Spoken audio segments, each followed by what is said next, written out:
Hi friends, welcome to RNG Kitchen. இன்னைக்கு நம்ம வீடியோல என்ன பார்க்க போறோம் அப்படின்னா சரவண பவன் ஸ்டைல்ல எப்படி தக்காளி சட்னி பண்றது அப்படின்னு பார்க்க போறோம். நம்ம வீட்ல செய்யும்போது அந்த டேஸ்ட் வரமாட்டேங்குது. அது ஏன்னு எல்லாத்துக்கும் டவுட்டா இருக்கும். அதை வந்து நம்ம ப்ராப்பரா பண்ணோம் அப்படின்னா தான் கரெக்டா வரும். எப்படி பண்றதுன்னு பார்க்கலாம். இப்போ நான் ஒரு பேன்ல ஒரு 2 ஸ்பூன் அளவுக்கு எண்ணெய் ஊற்றிருக்கேன். எண்ணெய் காஞ்சதுமே 1 ஸ்பூன் உளுந்தம்பருப்பும் கடலைப்பருப்பும் எடுத்திருக்கேன். ஒவ்வொரு ஸ்பூன் எடுத்துக்கங்க ரெண்டுமே.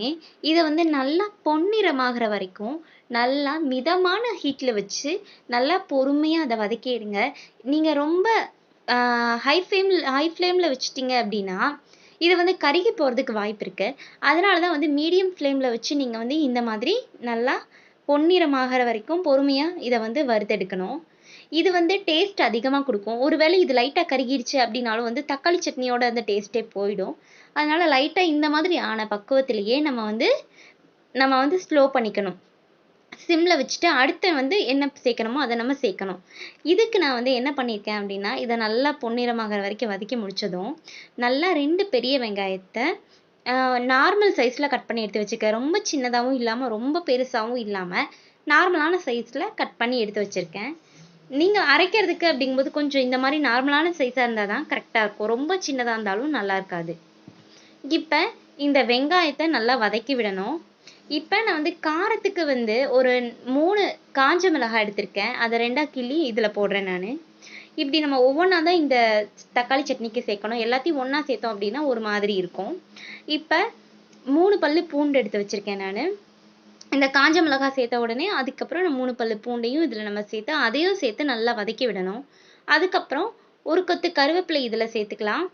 இப்போ இது நல்லா வதக்கி விட்டுட்டு இது கொஞ்சம் வதங்கினதும் ஒரு கொத்து கருவேப்பிலை வந்து போட்டோம் அப்படின்னா வந்து நல்ல மணமாக இருக்கும். அதனால நல்லா ஃப்ரெஷ்ஷான ஒரு கொத்து கருவேப்பிலை எடுத்து இதில் நான் சேர்த்துக்கிட்டேன். இப்போ இதையும் சேர்த்து நல்லா வதக்கி விடுங்க. இது நல்லா பொன்னிறமாகிற வரைக்கும் நல்லா வதக்கணும். இதை வந்து நீங்கள் அப்படியே விட்டுட்டீங்க அப்படின்னா சம்டைம்ஸ் ஒரு மாதிரி அடிப்பிடிச்ச மாதிரியோ லைட்டாக கீழே கருகி மேலே கருகாது அந்த மாதிரிலாம் இருக்கக்கூடாது. இதை வந்து நல்லா நீங்கள் வதக்கி விட்டுட்டே இருந்தீங்க அப்படின்னா எல்லாமே ஈவனாக ஒரே மாதிரி கரெக்டான பக்குவத்தில் வெந்து வந்துடும். அதனால் ஒரு 2 நிமிஷம் இதை நீங்கள் கிண்டி விட்டுக்கிட்டே இருங்க. ஏன்னா மற்றபடி வெங்காயம் மட்டும் இந்த மாதிரி நம்ம சும்மா அப்படியே விட்டோம்னா சீக்கிரம் வெந்துடும். ஆனால் நம்ம பருப்பு ஐட்டம்லாம் சேர்த்துருக்கனால இந்த மாதிரி கிண்டிக்கிட்டே இருக்கணும். இப்போ நான் கிண்டி முடிச்சதுக்கப்புறம் ஓரளவுக்கு பொன்னிறமானதுமே 2 தக்காளி பழத்தை நான் சின்ன சின்னதாக கட் பண்ணி எடுத்து வச்சுருக்கேன். இப்போ அந்த தக்காளி பழத்தையும் இதில் சேர்த்து நல்லா வதக்க போகிறேன். இப்போ நான் 2 பெரிய வெங்காயம் 2 தக்காளி இந்த அளவில் தான் நான் எடுத்திருக்கேன். ஒன்று வெங்காயத்தை அதிகமாக எடுத்து தக்காளியை கம்மியாக எடுத்தால் அது வேற டேஸ்ட் வந்துடும். ஆனால் அதே டேஸ்ட் வேணும் அப்படின்னா ரெண்டுமே ஈக்குவலாக இருக்கணும். வெங்காயம் 2 எடுத்தீங்க அப்படின்னா தக்காளியும் 2 எடுத்துக்கணும். ரெண்டுமே மீடியம் சைஸ் நீங்கள் எடுத்துக்கணும். எந்த சைஸில் எடுக்கிறீங்களோ அதே அளவு எடுத்தீங்க அப்படின்னா டேஸ்ட் ஒரே மாதிரி வரும். இப்போ இந்த தக்காளி வெங்காயம் நல்லா வேகிறதுக்காக நான் ஒரு தேவையான அளவு உப்பும் கொஞ்சம் மஞ்சள் பொடியும் போடுறேன். இப்போ மஞ்சள் பொடி போட்டோம் அப்படின்னா நல்லா எல்லோவாக நல்லா கலர்ஃபுல்லாக சூப்பராக இருக்கும் இந்த சட்னி பார்க்கவே. அதனால நான் கொஞ்சம் மஞ்சள் பொடியும் ஆட் பண்ணி இதை நல்லா வதக்கி விட்டுட்டே இருக்கேன். இந்த தோல் வந்து லைட்டாக சுருங்கின மாதிரி தெரியும் பார்த்தீங்களா இந்த தக்காளியில், அந்த அளவுக்கு நீங்கள் வந்து வதக்கி விட்டுக்கிட்டே இருக்கணும்.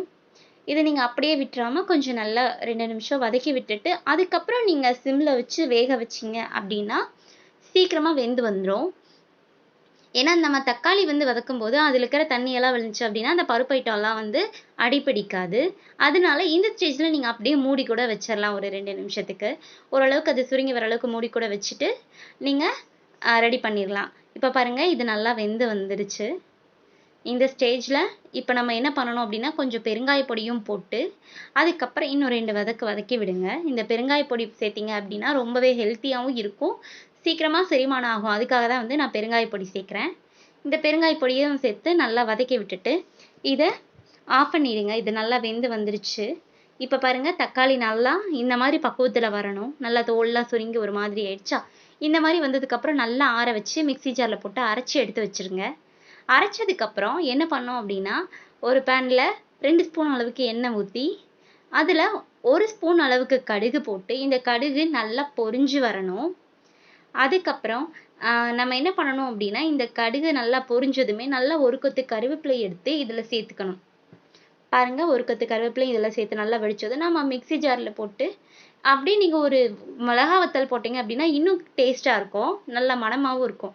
பாருங்கள் நம்ம மிக்ஸி ஜாரில் போட்டு அரைச்சி எடுத்து வச்ச சட்னி ரெடி. இப்போ இதில் நம்ம தாளிச்சதையும் ஊற்றியாச்சு. பார்க்கவே சூப்பராக இருக்குது பார்த்தீங்களா. நீங்களும் ட்ரை பண்ணி பாருங்கள்.